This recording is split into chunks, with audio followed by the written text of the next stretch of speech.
If you're looking to organize your thoughts and enhance your creativity, you are in the right place. Today, we're going to be discussing mind mapping. We want to know what exactly it is and where you use it and why you use it.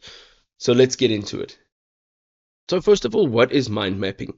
Mind mapping is a visually thinking tool. It helps you to organize information in a way that you can visually present it. Also, it's a way to present ideas and concepts using diagrams and that allow you to see the connection at a glance or as an overview.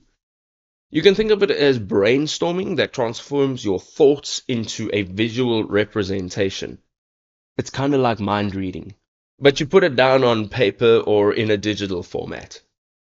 So how does mind mapping actually work? Well, the beauty of mind mapping is actually within its simplicity. So you start with a central idea, and this is generally in the middle of your diagram, your page, your canvas, and you can branch out to related subtopics. And then those subtopics can be branched out to more subtopics or ideas, concepts, information, images. You can put any type of media in there depending on what software you're using.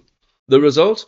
Well, it's a clear overview of your concepts, your ideas, your thoughts, and they are interrelated, so you can actually see this in a visual representation, and then, well, you can present them as well in a way that people can understand them better.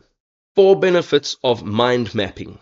Number 1, enhanced creativity. Number 2, improved memory. Number 3, organized information.